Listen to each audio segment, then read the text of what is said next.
Hi, Canastota. I'm Sean Becerra, Superintendent of Canastota Central Schools, and this is the weekly video update for Friday, May 14th. I'd like to start this week's update off by reiterating a major announcement made at this week's board meeting. The Canastota Central Schools class of 2021 will be holding graduation on Friday, June 25th at 6:30 p.m.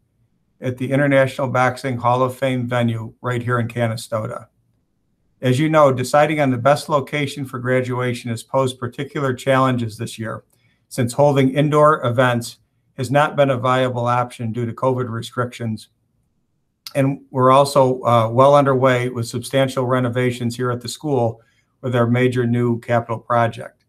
So given all of these challenges, we're extremely happy to announce that for the very first time, graduation will be held right here at Canastota at the International Boxing Hall of Fame venue.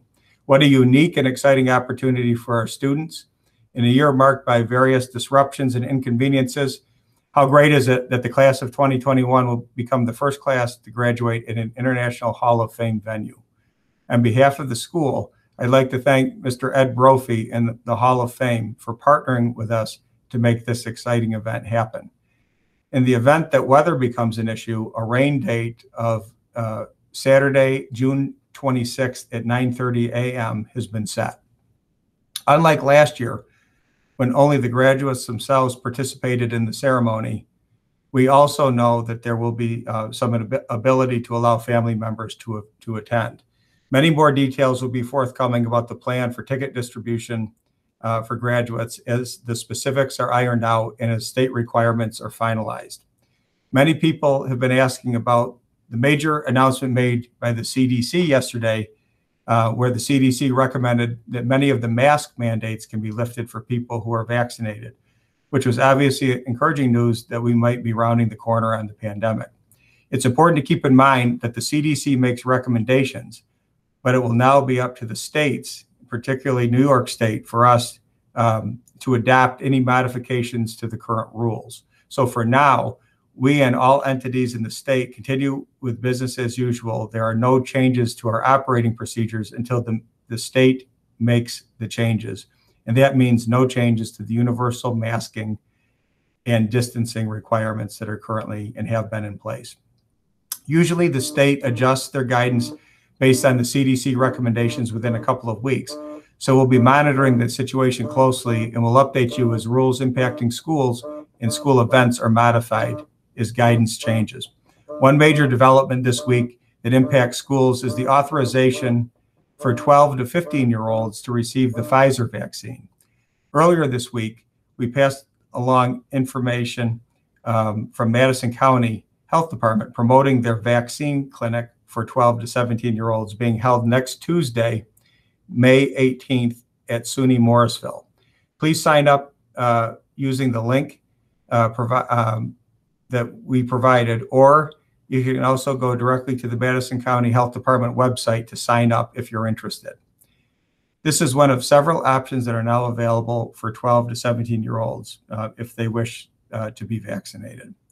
Another change that happened in the last 24 hours is that we can now allow up to 500 spectators at outdoor athletic events. Again, this just happened in the past couple of days when the state allowed for that adjustment. That's great news for our families and spectators, as previously the events had been capped at 2 spectators per player. Good luck to all of our spring sports teams as they compete in this great mid-May weather. And now, thanks to that change in guidance, in front of more spectators. Please also remember that Tuesday, May 18th is the annual school budget vote. Polling will take place between the hours of noon and 9 p.m. at both the Southside Elementary and Robert Street complex locations.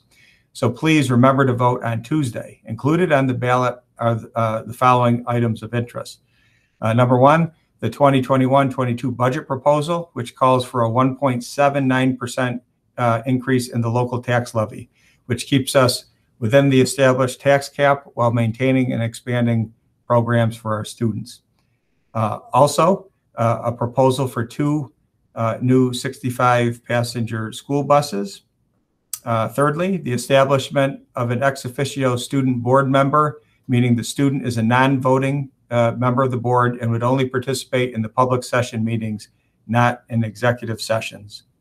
And finally, there are also 2 3-year school board member positions on the ballot. We have 2 candidates for the 2 open seats, incumbents Debbie New and Kathleen Niles. As always, please contact Nick Panuccio or me with any questions you have about the budget. We'd be happy to speak with you by phone or in person, whatever option works best for you. Finally, I'd like to leave you this week with a reminder that our district is underway with an exciting initiative in grades K through 6 called Canastota Reads. So what is Canastota Reads? All of our students will be reading the same 2 books written by author Beverly Cleary over the next few weeks, with a variety of fun and exciting activities included in the initiative. Students in grades K through 3 will be reading The Mouse and the Motorcycle, and students in grades 4 through 6 will be reading Dear Mr. Henshaw. Reading is the foundational skill necessary for continued growth throughout not only a student's academic career, but throughout their whole life. Reading is the vehicle for personal and professional growth and the key that opens up an entire world of possibilities. Please join the school in supporting this important initiative by placing a spotlight on literacy. And thank you to all the local businesses and organizations in the community who are supporting this initiative by displaying their posters supporting this project. In celebrating our reading initiative, next week I'll share some eye-opening information about just how important literacy skills are as a foundation for student success. So keep up the good work and keep reading. I hope everyone has a great weekend, and go Raiders.